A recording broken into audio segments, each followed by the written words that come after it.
It's that time of the year when, with about 2 months to go for CAT, a mock score can take you up to cloud 9 and the very next one can bring you crashing down. And that's exactly what should not happen. For mocks do not define you. Mocks are just meant to gauge your level of preparation and learn something new. And we often forget the learn something new part. But even if you score low in a mock and learn something from it, it was totally worth it.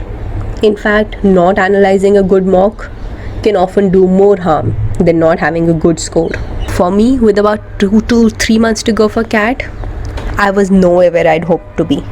While my peers were all scoring in above 95 percentiles in mocks and were among the top percentilers at the coaching institute, and with our faculty discussing the percentile one should get to aim for a top IIM, I refused to even take part in such conversations.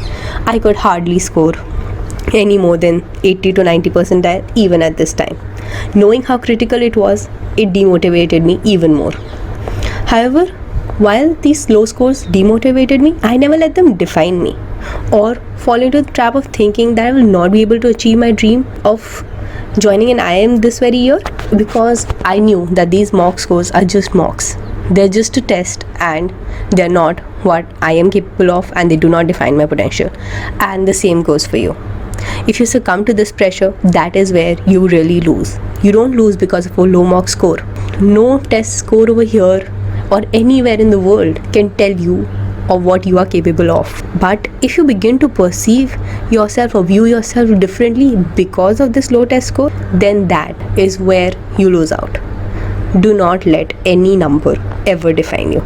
With a lot of you who might be in your final year and preparing for CAT along with your placements and college academics, you're already doing a lot more than a lot of people anywhere can imagine to be doing simultaneously. And I would recommend you to prioritize.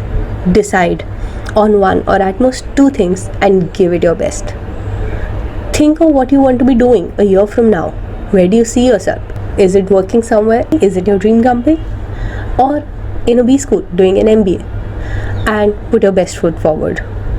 Be it for placements, be it for CAT. Now, when you analyze a mock, you should try and understand your weak and strong sections. While you might not have enough time to strengthen all your weak areas, you do have enough time to make your strong areas your strongest.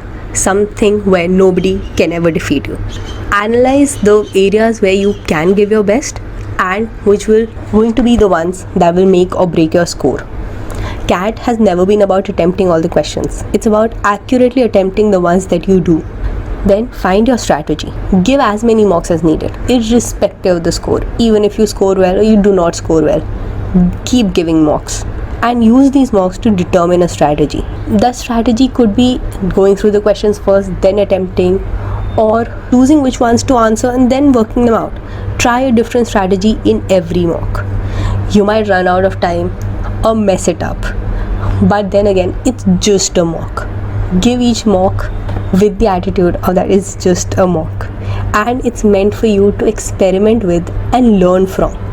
Do not miss out on the learning from part, because then you will start taking each mock casually. Do not take them casually, but do not give them the surreal amount of importance that some people give. Also, do not go by what anybody else tells you. Somebody who's done it before, a senior or a peer or a teacher or anybody, what's worked for them might not work for you. You have to find out what works for you yourself, and that is onto you only and only. And this goes not just for CAT or interviews, but for everything in life too. And last but not the least, focus on learning. Learn something from each mock. It might be how to solve a different question, it might be how to solve the same question differently, or it might just be on what questions to solve and what not to solve. And yet again, the learning might not be tangible all the time. You might even learn something about yourself, on how you deal with pressure, on how you do time management.